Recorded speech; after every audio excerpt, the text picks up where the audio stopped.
अस्सलाम वालेकुम दोस्तों, गुड मॉर्निंग। कैसे हैं आप सब? आज हम स्टार्ट कर रहे हैं हमारा एक नया टॉपिक जिसका नाम है बायोमोलिक्यूल या जैव अणु। क्लियर? अब तक हमने बायोलॉजी का बेसिक पढ़ लिया है, सेल बायोलॉजी और सेल डिवीजन। आज हम कुछ बातें और करेंगे, बहुत इंपॉर्टेंट टॉपिक। जब आप बायोलॉजी पढ़ना शुरू करेंगे तब आपको इस टॉपिक की बहुत मदद मिलेगी, तो आप बहुत अच्छे से इस चीज को समझिएगा। हम इसमें बहुत अच्छे टॉपिक को क्लियर करने वाले हैं। तो आइए स्टार्ट करते हैं हमारा एक नया टॉपिक जिसका नाम है बायोमोलिक्यूल या जैव अणु। देखिए मैंने डेफिनेशन लिखी है, कार्बनिक एंड नॉन कार्बनिक molecule present in the body of living organism. किसी भी सजीव के शरीर में पाए जाने वाले कार्बनिक और नॉन कार्बनिक या अकार्बनिक पदार्थों को हम क्या कहते हैं? बायोमोलिक्यूल या जैव अणु कहते हैं। क्लियर है दोस्तों? तो ये तो हो गई एक किताबी डेफिनेशन या एक किताबी परिभाषा जो उम्मूमन आपको किताबों के अंदर देखने और पढ़ने को मिलती है। आइए हम इस नाम से ही समझते हैं कि बायोमोलिक्यूल का क्या मतलब है। तो दोस्तों जब हमने बायोलॉजी पढ़ना स्टार्ट की थी तब हमने बायोलॉजी का नाम पढ़ा था और बायोलॉजी को समझा था। हमने कहा था बायो का मतलब होता है जिंदगी और लॉजी का मतलब होता है अध्ययन करना या स्टडी करना। यानी जिस सब्जेक्ट में हम किसी जिंदगी के बारे में पढ़ते हैं उसे हम क्या कहते हैं? बायोलॉजी कहते हैं। क्लियर? तो यहां पर भी देखें बायोमोलिक्यूल है, जरा आप इसको तोड़ के देखिए तो आपको दो वर्ड यहां पर नजर आएंगे, एक बायो और दूसरा मोलिक्यूल। क्लियर? तो मोलिक्यूल के बारे में आप सब जानते हैं कि मोलिक्यूल हम अणुओं को या छोटे छोटे पदार्थों को कहते हैं। क्लियर? और बायो का मतलब होता है जिंदगी, यानी जो जिंदगी के लिए जरूरी मॉलिक्यूल हैं, जो किसी भी जिंदा इंसान या किसी भी जिंदा ऑर्गेनिज्म के अंदर पाए जाने वाले जरूरी ऑर्गेनिज्म होते हैं, उन्हें हम क्या कहते हैं? बायोमोलिक्यूल या जैव अणु कहते हैं। चाहे वो कार्बनिक हो या फिर वो अकार्बनिक हो। कार्बनिक का मतलब जिनमें कार्बन पाया जाए और अकार्बनिक का मतलब जिनमें कार्बन ना पाया जाए। ऑलराइट? बहुत सिंपल सी भाषा में आप ये समझिए कि सजीव जितने भी हैं, लिविंग ऑर्गेनिज्म जितने भी हैं, चाहे वो प्लांट्स हो, एनिमल्स हो, बैक्टीरिया हो, है ना, फंगस हो, कोई भी हो, एल्गी हो, कुछ भी हो, अगर वो जिंदा हैं तो उनके शरीर को जिंदा रखने के लिए जिन मॉलिक्यूल्स की हमें जरूरत होती है उन्हीं को हम क्या कहते हैं? बायोमोलिक्यूल्स कहते हैं। क्लियर है बात? इसमें हम कुछ मेन बायोमोलिक्यूल्स के बारे में पढ़ेंगे, जैसे कार्बोहाइड्रेट्स, प्रोटीन और लिपिड, जो हमारे शरीर का एक इंपॉर्टेंट पार्ट है, जो हमारे शरीर को चलाने में एक इंपॉर्टेंट रोल अदा करते हैं। या यूं कहें कि हमारे बॉडी को जो ईंधन या ऊर्जा या एनर्जी की जरूरत पड़ती है, तो उस एनर्जी या ऊर्जा को प्रोवाइड करवाने के लिए जो रेस्पॉन्सिबल मॉलिक्यूल है उनमें सबसे पहले आता है कार्बोहाइड्रेट, फिर आता है लिपिड और फिर आता है प्रोटीन। क्लियर? तो हम बारी बारी एक एक करके इन्हीं तीनों को हम डिटेल के अंदर पढ़ने की और समझने की कोशिश करेंगे। चलिए आगे बढ़ते हैं। यहां पर लिखा है टाइप्स ऑफ बायोमोलिक्यूल। जैव अणु कितने प्रकार के होते हैं? तो जैव अणु दोस्तों दो प्रकार के हैं, है ना। नंबर 1 माइक्रो बायोमोलिक्यूल यानी सूक्ष्म जैव अणु। माइक्रो का मतलब आप सब समझते हैं, छोटे को बोलते हैं, हिंदी में मैंने आगे लिख दिया सूक्ष्म जैव अणु, है ना। नाम से ही पता चल गया, सारी बातें क्लियर हो गई। ऐसे बायोमोलिक्यूल जो साइज में क्या हो? छोटे हों, जिन्हें हम क्या कहेंगे? Micro biomolecule. यहां पर देखिए मैंने लिखा है small in size and soluble in water, है ना। जो पानी में क्या हो? घुलनशील हो और साइज में क्या हो? छोटे हो। ऐसे बायोमोलिक्यूल को हम क्या कहते हैं? Micro biomolecule. क्लियर? इसके एग्जांपल मैंने लिखे देखें, शुगर, एमिनो एसिड और फैटी एसिड, है ना। ये बहुत छोटे छोटे से बायोमोलिक्यूल हैं। जैसे सिंपल शुगर, है ना, जिसे हम आगे चलकर मोनोसेकेराइड्स के अंदर पढ़ने वाले हैं। सिंपल शुगर हो गई, एमिनो एसिड हो गए, फैटी एसिड हो गए, है ना, जो हम घी तेल वगैरह इस्तेमाल करते हैं वो फैटी एसिड हो गए। एमिनो एसिड जो हम प्रोटीन की फॉर्म में इस्तेमाल करते हैं। क्लियर है बात? तो ये सारे के सारे जो मॉलिक्यूल्स हैं बहुत छोटे हैं। बहुत छोटे होने का मतलब क्या हुआ? अगर हम इनकी केमिकल स्ट्रक्चर को देखें तो इनकी केमिकल स्ट्रक्चर ज्यादा कॉम्प्लेक्स नहीं है, बहुत इजी है, बहुत छोटी है। यानी जिसमें बहुत छोटे से, बहुत थोड़े थोड़े से बॉन्डिंग है, जिसको आसानी के साथ तोड़ा जा सकता है। यानी इनको पानी में भी अगर डाल दिया जाए तो वो आसानी से क्या हो जाते हैं? घुल जाते हैं। तो ऐसे मॉलिक्यूल को हम माइक्रो बायोमोलिक्यूल के नाम से जानते हैं। क्लियर बात? Next number 2, macro biomolecule. Macro का मतलब ही है दीर्घ या बड़ा। क्लियर? मैक्रो का मतलब क्या होता है? बड़ा। तो मैक्रो बायोमोलिक्यूल ऐसे बायोमोलिक्यूल जिनका साइज क्या होता है? बड़ा होता है ना, और इनकी स्ट्रक्चर जो होती है वो काफी क्या होती है? कॉम्प्लेक्स होती है। जैसे इसको इस तरह से समझिए, जैसे कोई शुगर का मॉलिक्यूल है, आप सब जानते हैं शुगर को। तो शुगर का जब एक सिंगल मॉलिक्यूल है ना, तो शुगर का एक सिंगल मॉलिक्यूल जब आप पानी में डालेंगे तो वो आसानी के साथ क्या कर जाएगा? घुल जाएगा। लेकिन जब आप बहुत सारे शुगर के मॉलिक्यूल को क्या करें? इकट्ठा कर लें, जैसे एक चीनी का दाना ले लें आप और उसे पानी में डालें, आप देखेंगे बहुत इजीली वो क्या कर गया? घुल गया। लेकिन आपने बहुत सारे शुगर के दाने यानी कई किलो शुगर को इकट्ठा कर लिया, अब आप उसे पानी में डाल रहे हैं तो इतनी आसानी के साथ वो पानी के अंदर नहीं घुलेगा। आपको टेम्परेचर देना पड़ेगा, आपको उसके नीचे आग जलानी पड़ेगी, तब जाकर के वो क्या करेगा? पानी के अंदर घुलेगा। क्लियर? क्यों? क्योंकि उसकी स्ट्रक्चर अब बहुत ज्यादा क्या हो गई है? बड़ी हो गई है। क्लियर है बात? वही बात यहां पर कर रहे हैं। तो मैक्रो बायोमोलिक्यूल ऐसे बायोमोलिक्यूल जिनका साइज क्या हो? बड़ा हो। साइज बड़ा होने का मतलब क्या हुआ? उसमें बहुत सारे मोलिक्यूल आपस में क्या कर गए हैं? जुड़ गए हैं, है ना, और उनके बीच में आपस में क्या हो गई है? बॉन्डिंग हो गई है। और उसी बॉन्डिंग की वजह से अब इन्हें तोड़ना इतना आसान नहीं है, क्योंकि इनकी स्ट्रक्चर अब बहुत ज्यादा क्या हो गई? कॉम्प्लेक्स हो गई। Clear? Next, they formed by polymerisation of micro biomolecule, यानी ये बहुत सारे माइक्रो बायोमोलिक्यूल के पॉलीमराइजेशन का मतलब होता है बहुलीकरण, यानी एक के साथ दूसरे का जुड़ जाना, है ना। तो बहुलक बनकर के जो स्ट्रक्चर बनती है वो बहुत ज्यादा क्या होती है? कॉम्प्लेक्स होती है। क्लियर है बात? एक एग्जांपल लिखे मैंने, देखे प्रोटीन, लिपिड और पॉलीसेकेराइड, है ना। हम जैसे जैसे इस टॉपिक में आगे बढ़ेंगे ये सारी बातें आपको बहुत अच्छे से क्लियर हो जाएंगी। क्लियर? जैसे फॉर एग्जांपल प्रोटीन, तो प्रोटीन जो होता है दोस्तों ये बहुत सारे एमिनो एसिड से मिलकर के बना होता है। और एमिनो एसिड क्या है? एक माइक्रो बायोमोलिक्यूल है, सूक्ष्म जैव अणु है। तो जब बहुत सारे अमीनो एसिड आपस में जुड़ गए तो उससे क्या बन गया? प्रोटीन बन गया। क्लियर? यानी 20 एमिनो एसिड जब आपस में जुड़ेंगे तो एक लंबी सी श्रृंखला बनेगी, एक लंबी सी चेन बनेगी, है ना। उसी चेन को हम क्या कहेंगे? प्रोटीन कहेंगे। ऑब्वियसली एक कॉम्प्लेक्स स्ट्रक्चर होगी, एक बड़ी स्ट्रक्चर होगी, क्योंकि पहले एक एमिनो एसिड था, अब 20 एमिनो एसिड आपस में क्या कर गए हैं? जुड़ गए हैं। तो ये एक बहुत लंबी चौड़ी स्ट्रक्चर है जिसे आसानी के साथ तोड़ा नहीं जा सकता। इसी प्रकार से लिपिड है। क्लियर? जब बहुत सारे फैटी एसिड आपस में जुड़ गए और एक लंबी सी चेन बना दी तो उसी चेन को हम क्या कहते हैं? लिपिड कहते हैं। क्लियर है बात? नेक्स्ट, पॉलीसेकेराइड, जब बहुत सारे शुगर के मॉलिक्यूल आपस में जुड़ गए तो उससे एक कॉम्प्लेक्स स्ट्रक्चर बनी, एक बड़ी स्ट्रक्चर बनी, उसी स्ट्रक्चर को हम क्या कहते हैं? पॉलीसेकेराइड कहते हैं। तो यहां तक की बात मैं उम्मीद करता हूं आपको समझ में आ गई होगी कि बायोमोलिक्यूल हमारे शरीर में पाए जाने वाले कार्बनिक और अकार्बनिक नॉन कार्बनिक मॉलिक्यूल का नाम बायोमोलिक्यूल है। अगर वो साइज में छोटे हैं तो उन्हें हम माइक्रो बायोमोलिक्यूल कह देंगे, और अगर वो साइज में बड़े हैं तो हम उन्हें क्या कह देंगे? Macro biomolecule. ऑलराइट, चलें आगे बढ़े। तो बायोमोलिक्यूल में सबसे पहला मॉलिक्यूल जो आता है वो है कार्बोहाइड्रेट्स। कार्बोहाइड्रेट्स आप सब जानते हैं कार्बोहाइड्रेट्स के बारे में।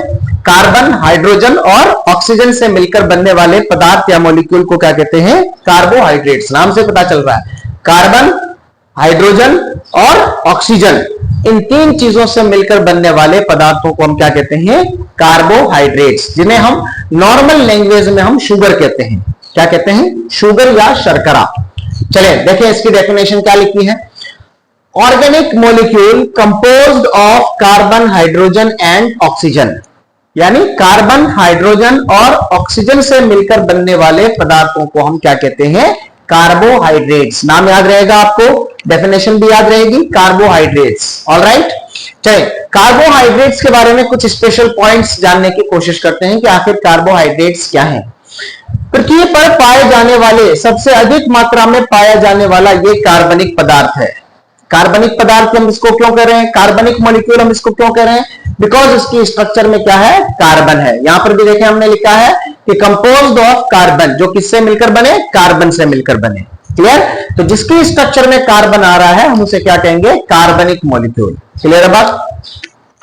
तो पृथ्वी पर सबसे अधिक मात्रा में पाया जाने वाला कार्बनिक पदार्थ है ना। It is found in largest amount in the on the earth. Clear, ये पृथ्वी पर सबसे ज्यादा मात्रा में पाया जाता है। इसीलिए कहा जाता है कि हम जो भी चीज खाते हैं दिन भर में, उसके अंदर किसी ना किसी फॉर्म के अंदर कार्बोहाइड्रेट मौजूद है। चाहे आप नमकीन खाएं, चाहे आप मीठा खाएं, चाहे आप कुछ भी खाएं, उसके अंदर कुछ ना कुछ कार्बोहाइड्रेट्स जरूर मौजूद है, क्योंकि सभी चीजें किससे मिलकर बनी है? कार्बोहाइड्रेट से। अब किसी के अंदर इसका परसेंटेज कम है तो किसी के अंदर इसका परसेंटेज ज्यादा है। क्लियर। नेक्स्ट, पौधों में इसका निर्माण सनलाइट और कार्बन डाइऑक्साइड के मिलने से होता है। क्लियर है बात। हम इसको सेल बायोलॉजी के अंदर पढ़ चुके हैं। सेल बायोलॉजी के अंदर हमने एक सेल ऑर्गेनेल पढ़ा था जिसका नाम था लवक या प्लास्टिड। वहां पर हमने इसकी डिटेल के अंदर चर्चा की थी कि पर्णहरित यानी क्लोरोफिल के अंदर जब सूरज की रोशनी पड़ती है तो सूरज की रोशनी और कार्बन डाइऑक्साइड जो हमने अपने सांस के जरिए से छोड़ी है, पेड़ पौधे इसका इस्तेमाल करके उसे सनलाइट के साथ जोड़ते हैं और सनलाइट के साथ जोड़ करके क्या बनाते हैं? ऑक्सीजन बनाते हैं। ऑक्सीजन को रिलीज कर देते हैं और साथ ही साथ अपने लिए क्या बना लेते हैं? ग्लूकोज बना लेते हैं। और ऑक्सीजन जो पेड़ पौधों ने रिलीज की है उसे हम अंदर ले लेते हैं। क्लियर। तो पेड़ पौधों के अंदर कार्बोहाइड्रेट्स का निर्माण क्लोरोफिल के अंदर यानी प्लास्टिड के अंदर होता है, जिसे हम फोटोसिंथेसिस या प्रकाश संश्लेषण भी कहते हैं। क्लियर है बात। नेक्स्ट, इसका यहां पर देखिए फॉर्मूला लिखा है CmH2nO2। CmH2n और O2 यानी इसके अंदर कार्बन की संख्या, हाइड्रोजन की संख्या और ऑक्सीजन की संख्या ये कितनी होगी? ये कौन बताएगा? N बताएगा। N is number of molecule, यानी उस मॉलिक्यूल की संख्या कितनी है। क्लियर। तो अलग अलग कार्बोहाइड्रेट्स के अंदर कार्बन की संख्या क्या होगी? अलग अलग होगी। अलग अलग कार्बोहाइड्रेट्स के अंदर हाइड्रोजन और ऑक्सीजन की संख्या भी क्या होगी? अलग अलग होगी। क्लियर। तो ये एक बेसिक फॉर्मूला दे दिया। अब जिस शुगर के अंदर जितने कार्बन होंगे वो हम N की जगह पर लिख देंगे, जितने हाइड्रोजन होंगे वो यहां पर लिख देंगे और जितने ऑक्सीजन होंगे वो ऑक्सीजन की जगह पर लिख देंगे। क्लियर है बात। लेकिन इसका एक एक्सेप्शन है, रेमनॉल्ड शुगर। रेमनॉल्ड शुगर का ये फॉर्मूला नहीं होता। रेमनॉल्ड शुगर का फॉर्मूला थोड़ा क्या होता है? चेंज होता है। उसके अंदर एक ऑक्सीजन की क्या होगी? कमी होगी। क्लियर। O2 नहीं है, यहां पर हम ON लिखेंगे। क्लियर। नेक्स्ट पॉइंट, 1 ग्राम कार्बोहाइड्रेट से 4.1 ग्राम ऊर्जा प्राप्त होती है। यानी अगर हम 1 ग्राम कार्बोहाइड्रेट का इस्तेमाल करें, 1 ग्राम शक्कर का हम इस्तेमाल करें, तो उससे हमें तकरीबन 4 ग्राम क्या प्राप्त होगी? ऊर्जा या एनर्जी प्राप्त होगी। क्लियर बात। क्योंकि आप इस चीज को हमेशा याद रखेंगे कि हमारे शरीर के अंदर जो एनर्जी बनती है, एनर्जी बनने के लिए जैसे फॉर एग्जांपल ये कोई सेल है, इस सेल के अंदर ऑक्सीजन जाएगा और साथ ही साथ ग्लूकोज जाएगा यानी शर्करा या कार्बोहाइड्रेट जाएगा। क्लियर। ये ग्लूकोज और ऑक्सीजन ये दोनों जब आपस में मिलेंगे तो हमारे शरीर के अंदर क्या बनेगी? एनर्जी बनेगी। क्या बनेगी? एनर्जी बनेगी, है ना। तो 1 ग्राम ग्लूकोज जब हमारे शरीर के अंदर या हमारी सेल के अंदर गया तो उसने कितने ग्राम? 4 ग्राम एनर्जी प्रोड्यूस की। क्लियर। अब आप इससे अंदाजा लगा सकते हैं कि अगर आप 10 ग्राम शुगर का इस्तेमाल कर रहे हैं तो आपको 40 ग्राम एनर्जी मिल रही है। अगर आप 100 ग्राम शुगर का इस्तेमाल कर रहे हैं, कार्बोहाइड्रेट्स का इस्तेमाल कर रहे हैं, तो आपको 400 ग्राम क्या मिल रही है? एनर्जी मिल रही है। एनर्जी बोले तो कैलोरी, है ना। जैसे गाड़ी के अंदर पेट्रोल डालकर हम गाड़ी को एनर्जी प्रोवाइड करवाते हैं, उसी तरीके से हमारे शरीर के अंदर एनर्जी किस फॉर्म में आती है? कैलोरी की फॉर्म में आती है।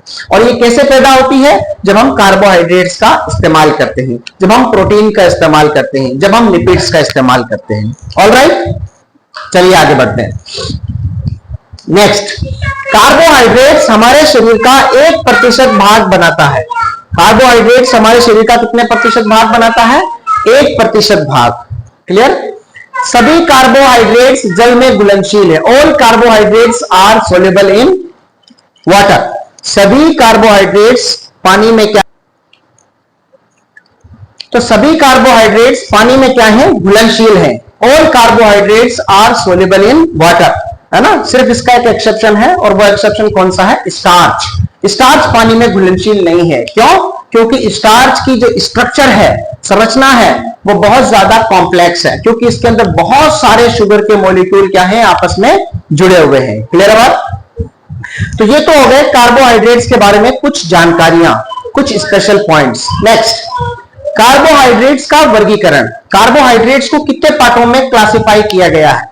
तो कार्बोहाइड्रेट्स को नंबर ऑफ सेकेराइड, सेकेराइड कहते हैं शर्करा, है ना, तो इसमें शर्करा के कितने मॉलिक्यूल हैं, नंबर ऑफ सेकेराइड्स मॉलिक्यूल के बेस पर कार्बोहाइड्रेट को 3 पार्ट्स के अंदर या 3 कैटेगरी के अंदर डिवाइड किया गया है। नंबर 1 मोनोसेकेराइड, नंबर 2 ओलिगोसेकेराइड और नंबर 3 पॉलीसेकेराइड। क्लियर?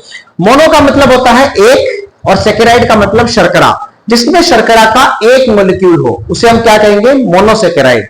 ओलिगोसेकेराइड का मतलब होता है जिसमें शर्करा के 2 से 10 यानी 3, 4, 5 इस तरह से कुछ छोटे मोटे मॉलिक्यूल आपस में जुड़े हुए हों, उसे हम क्या कहेंगे, ओलिगोसेकेराइड। और पॉलीसेकेराइड का मतलब होता है जिसके अंदर बहुत सारे मोनोसेकेराइड के मॉलिक्यूल आपस में जुड़ गए हों।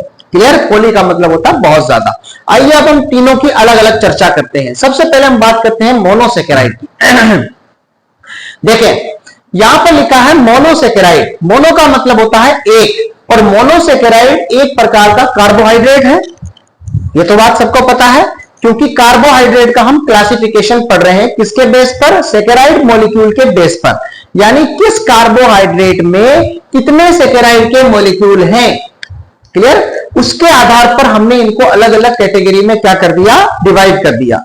उसमें सबसे पहला है मोनोसेकेराइड, यानी ऐसा कार्बोहाइड्रेट जिसमें सेकेराइड का कितना मॉलिक्यूल हो, एक मॉलिक्यूल हो। क्लियर है बात? तो यहां पर देखें लिखा है composed of carbon, hydrogen and oxygen. तो ये भी एक प्रकार का कार्बोहाइड्रेट है, और कार्बोहाइड्रेट चूंकि कार्बन, हाइड्रोजन और ऑक्सीजन से मिलकर बना होता है, इसलिए मोनोसेकेराइड भी कार्बन, हाइड्रोजन और ऑक्सीजन से मिलकर के बना होगा। ये एक नॉर्मल सी बात है।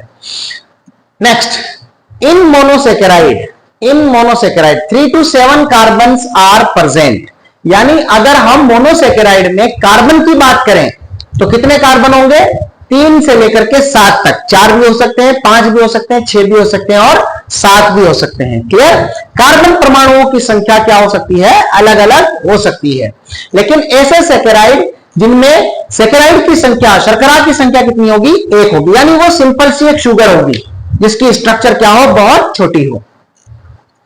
Next, monosaccharide are sweet in taste, यानी स्वाद में मोनोसेकेराइड कैसे होते हैं, यानी अगर हम इनको टेस्ट करें, जुबान पर रखें, तो जुबान पर रखने पर इनका स्वाद हमें कैसा होगा, मीठा महसूस होगा। इसलिए हम कहते हैं कि मोनोसेकेराइड्स जो होते हैं वो स्वाद में कैसे होते हैं, मीठे होते हैं। क्लियर?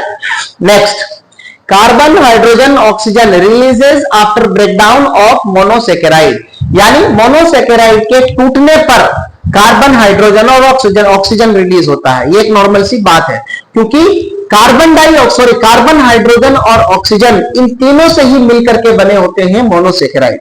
तो ऑब्वियसली जब इनको हम तोड़ेंगे तो इनके टूटने से भी कार्बन, हाइड्रोजन और ऑक्सीजन ही रिलीज होगा, कोई दूसरी चीज रिलीज नहीं होगी। क्लियर है बात? नेक्स्ट एग्जाम्पल देखें इसके।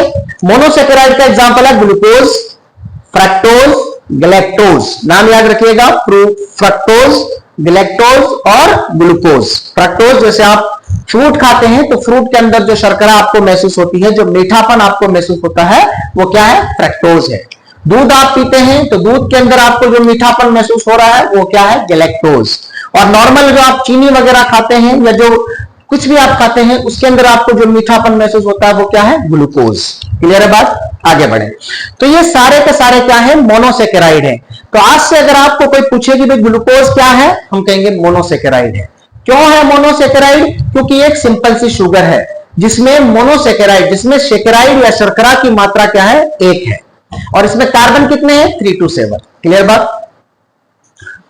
नेक्स्ट, अब इस मोनोसेकेराइड को नंबर ऑफ कार्बन के बेस पर, on the basis of number of carbon, they are classified into following categories, यानी इन मोनोसेकेराइड में कार्बन कितने हैं। अभी हमने कहा था ना कि मोनोसेकेराइड में कार्बन परमाणुओं की संख्या 3 से लेकर के 7 हो सकती है।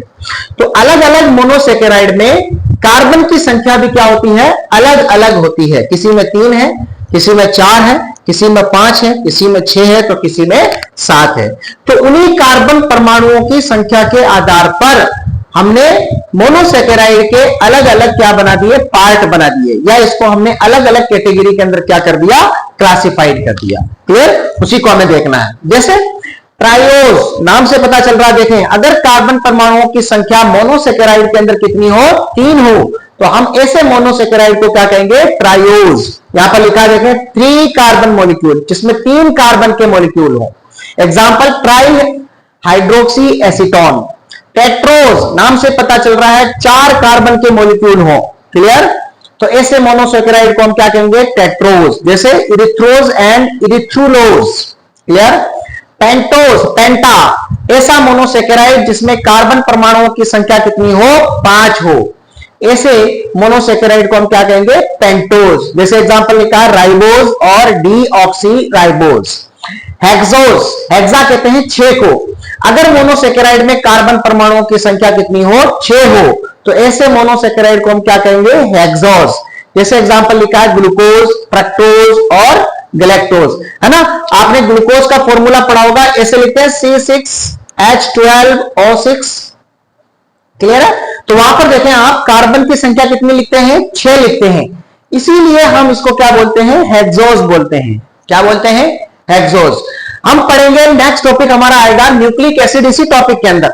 वहां पर हम राइबोज और डीऑक्सी राइबोज शर्करा के बारे में, या सेकेराइड के बारे में, या कार्बोहाइड्रेट के बारे में पढ़ेंगे। तो वहां पर हम 5 कार्बन लिखेंगे। कितने कार्बन लिखेंगे, 5 कार्बन, बिकॉज इस मोनोसेकेराइड के अंदर 5 कार्बन मॉलिक्यूल प्रेजेंट है, इसलिए हम इन्हें क्या कहेंगे, पेंटोज शर्करा कहेंगे। इसीलिए कहा जाता है कि डीएनए और आरएनए जो हैं, जिन्हें हम न्यूक्लिक एसिड कहते हैं, वो पेंटोज शर्करा से मिलकर बने होते हैं, यानी उनके अंदर राइबोज है या फिर डीऑक्सी राइबोज है। क्लियर है बात? तो ग्लूकोज, फ्रक्टोज और गैलेक्टोज में 6 कार्बन मॉलिक्यूल होने की वजह से हम इन्हें क्या कहते हैं, हेक्सोज कहते हैं। और ये क्या है, एक प्रकार के मोनोसेकेराइड।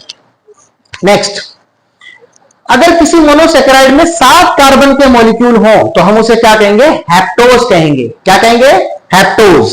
जैसे स्यूडो हेप्टुलोज इसका एक एग्जांपल है। तो दोस्तों, मोनोसेकेराइड का सिंपल सा मतलब यह हुआ कि ऐसे शर्करा, ऐसे कार्बोहाइड्रेट जिसमें सेकेराइड या शर्करा की मात्रा 1 हो, और उनमें कार्बन परमाणुओं की संख्या क्या हो, अलग अलग। किसी में 3 हो तो ट्रायोज, 4 हो तो टेट्रोज, 5 हो तो पेंटोज, 6 हो तो हेक्सोज, और 7 हो तो हेप्टोज। क्लियर है बात? और इसके एग्जांपल हमने देखिए, ग्लूकोज, फ्रक्टोज और गैलेक्टोज। और मोनोसेकेराइड, चूंकि इसमें शर्करा की संख्या 1 है, इसलिए इनकी स्ट्रक्चर काफी क्या होगी, छोटी होगी, पानी में आसानी से घुल जाएंगे, और कॉम्प्लेक्स स्ट्रक्चर ना होकर के सीधी सादी सी इनकी क्या होगी, स्ट्रक्चर होगी। क्लियर है बात? तो कार्बोहाइड्रेट का पहला क्लासिफिकेशन था मोनोसेकेराइड। आइए बात करते हैं ओलिगोसेकेराइड की। तो ओलिगोसेकेराइड जो होते हैं वो इन्हीं मोनोसेकेराइड के मिलने से बनते हैं। क्लियर है बात? यहां पर लिखा है कंपोज्ड ऑफ मोनोसेकेराइड, यानी मोनोसेकेराइड जब आपस में मिल जाते हैं तो उनके आपस में मिलने से जो स्ट्रक्चर बनती है उसी को हम क्या कहते हैं, ओलिगोसेकेराइड, है ना। और चूंकि मोनोसेकेराइड के आपस में मिलने से बनती है, तो इसकी स्ट्रक्चर मोनोसेकेराइड के कंपैरिजन में थोड़ी क्या होगी, बड़ी होगी। जैसे फॉर एग्जांपल, जैसे ये एक मोनोसेकेराइड है, अभी सिंगल है, एक छोटी सी स्ट्रक्चर है। क्लियर है? लेकिन अगर ये मोनोसेकेराइड दूसरे मोनोसेकेराइड के साथ जुड़ गया, तो देखें अब स्ट्रक्चर क्या हो गई भाई, लंबी हो गई, बड़ी स्ट्रक्चर हो गई, और 2 मोनोसेकेराइड के आपस में मिलने से बनी है, तो अब हम इसे मोनोसेकेराइड ना कह करके इस स्ट्रक्चर को हम ओलिगोसेकेराइड कहेंगे। क्लियर है बात? चले आगे बढ़े। तो कंपोज्ड ऑफ मोनोसेकेराइड, यानी मोनोसेकेराइड के आपस में मिलने से बनती है, उसे हम क्या कहते हैं, oligosaccharide. Oligosaccharide are formed by 2 to 10 monosaccharide, यानी अगर 2 मॉलिक्यूल किसके, मोनोसेकेराइड के 2 हो, कभी कभी 3 हो, कभी कभी 4 हो, है ना।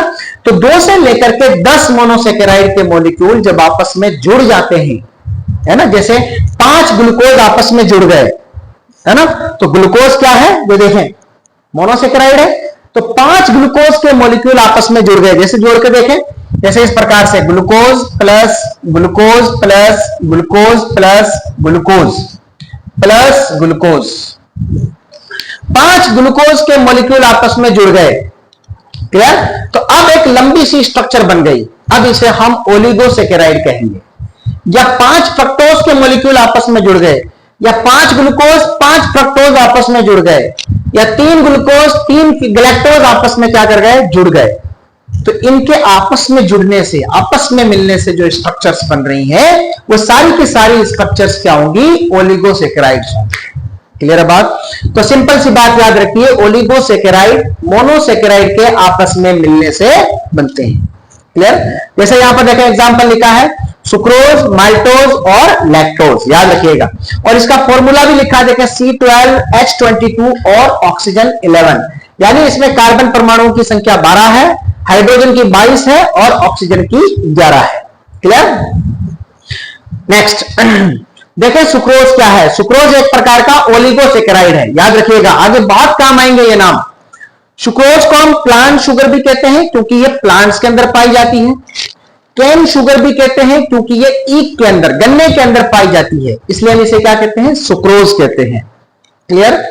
और composed of glucose and fructose, ये ग्लूकोज और फ्रक्टोज के, यानी ग्लूकोज और फ्रक्टोज इन दोनों के आपस में मिलने से बनती है, इसलिए हम इसे ओलिगोसेकेराइड कहते हैं। और ओलिगोसेकेराइड में एक पर्टिकुलर नाम दे दिया, सुक्रोज।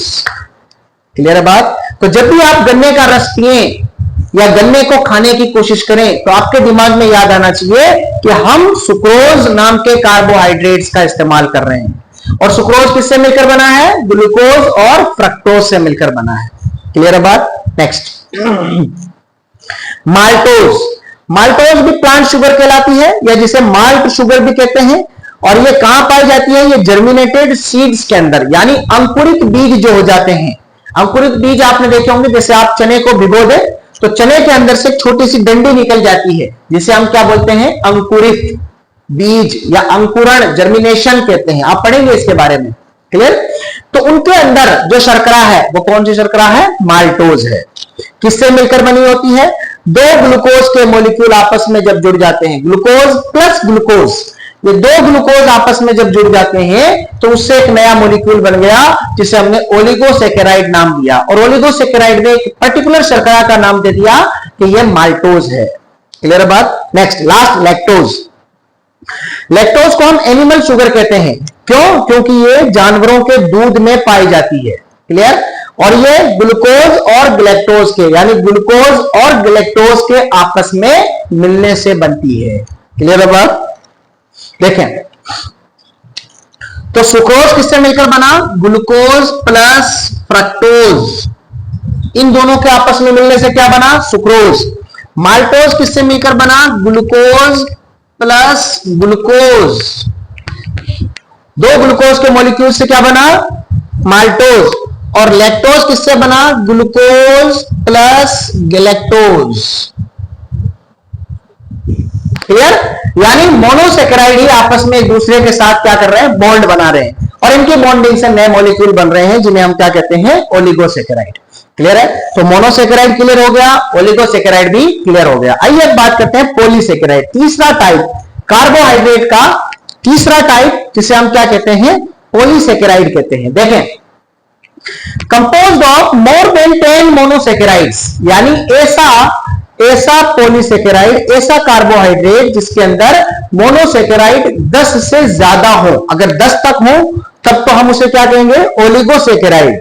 लेकिन अगर 10 से ज्यादा मोनोसेकेराइड के मॉलिक्यूल अगर आपस में जुड़ गए तब एक बड़ी सी स्ट्रक्चर बनी, उसी बड़ी सी स्ट्रक्चर को हम क्या कहेंगे, पॉलीसेकेराइड। तो बड़ी स्ट्रक्चर है, कॉम्प्लेक्स स्ट्रक्चर है, तो कॉम्प्लेक्स होने की वजह से ये पानी में घुलनशील नहीं होगी, non soluble in water. Clear. Tasteless, so they are not called sweet, इनका कोई टेस्ट नहीं होता, कोई जायका नहीं होता। भले ही ये मोनोसेकेराइड ग्लूकोज, फ्रक्टोज और गैलेक्टोज के मिलने से बने हैं, लेकिन चूंकि स्ट्रक्चर काफी बड़ी हो गई, इसलिए अब इनका जायका क्या हो गया, खत्म हो गया, इसलिए इन्हें शुगर नहीं कहा जाता। क्लियर। और इनका बेसिक फॉर्मूला जैसे लिखा है C6H10O5, और इन्हें ब्रैकेट में बंद करके हम कार्बन परमाणुओं की संख्या या हाइड्रोजन परमाणु या ऑक्सीजन परमाणु की संख्या से क्या करेंगे, मल्टीप्लाई करेंगे। क्लियर। इसके भी 2 टाइप्स हैं, होमोपॉलीसेकेराइड और दूसरा हेटेरोपॉलीसेकेराइड। होमो का मतलब होता है सिमिलर, होमो का मतलब क्या होता है सिमिलर, और हेटेरो का मतलब होता है नॉन सिमिलर। तो होमोपॉलीसेकेराइड ऐसे पॉलीसेकेराइड होते हैं जो एक जैसे मोनोसेकेराइड से मिलकर के बने होते हैं। जैसे ग्लूकोज ग्लूकोज ग्लूकोज ग्लूकोज आपस में जुड़ गए, ग्लैक्टोज ग्लैक्टोज ग्लैक्टोज आपस में जुड़ गए, फ्रक्टोज फ्रक्टोज फ्रक्टोज ये आपस में जुड़ गए।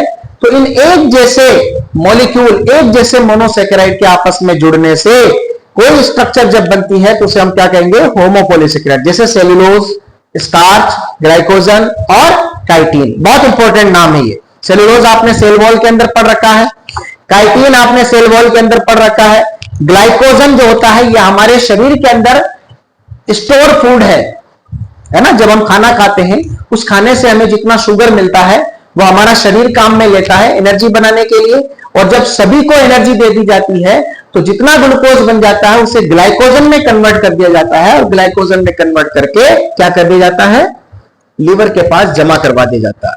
क्लियर है बात। तो इन्हें हम क्या कहते हैं होमोपॉलीसेकेराइड। हेटेरोपॉलीसेकेराइड, हेटेरो का मतलब होता है अलग अलग, जो अलग अलग तरह के मोनोसेकेराइड, नॉन सिमिलर मोनोसेकेराइड से जो कंपोज्ड हो, यानी अलग अलग प्रकार के मोनोसेकेराइड है ना, जिसमें ग्लूकोज भी हो, फ्रक्टोज भी हो, ग्लैक्टोज भी हो, है ना। तो ये सब आपस में जब जुड़ जाएं और एक कॉम्प्लेक्स स्ट्रक्चर बनाए जिसे हम पॉलीसेकेराइड कहेंगे, लेकिन वो कौन सा पॉलीसेकेराइड होगा हेटेरोपॉलीसेकेराइड। क्लियर। जैसे पेक्टिन है, हिपेरिन है और हेमिसेलुलोज है। तो ये था हमारा पॉलीसेकेराइड।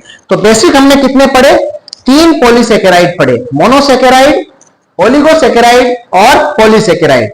मोनोसेकेराइड जिसमें शुगर का सिंगल मॉलिक्यूल हो, ओलिगोसेकेराइड जिसमें 2 से लेकर के 10 मोनोसेकेराइड हो, और पॉलीसेकेराइड जिसमें 10 से ज्यादा क्या हो मोनोसेकेराइड हो। क्लियर है बात। अब यहां पर देखिए एक छोटा सा टॉपिक और, इंपॉर्टेंट कार्बोहाइड्रेट्स। कुछ इंपॉर्टेंट कार्बोहाइड्रेट्स हैं जैसे स्टार्च, है ना। स्टार्च के बारे में देखिए लिखा है नॉन सोल्यूबल इन वाटर, जो पानी के अंदर घुलनशील नहीं है, present in plant in the format of storage food. यानी जिस तरीके से हमारे शरीर के अंदर ग्लूकोज के मॉलिक्यूल को ग्लाइकोजन में कन्वर्ट करके स्टोर कर लिया जाता है और जरूरत पड़ने पर यूज में लिया जाता है, उसी प्रकार प्लांट के अंदर भी जब कार्बोहाइड्रेट्स बच जाते हैं तो उन्हें स्टार्च में कन्वर्ट करके स्टोर कर लिया जाता है, और जरूरत पड़ने पर उसे फिर ग्लूकोज में कन्वर्ट किया जाता है और एनर्जी बनाई जाती है। जैसे आपने आलू में देखा होगा, आलू में जो शुगर पाई जाती है, जो कार्बोहाइड्रेट है, वो कौन सा है स्टार्च है।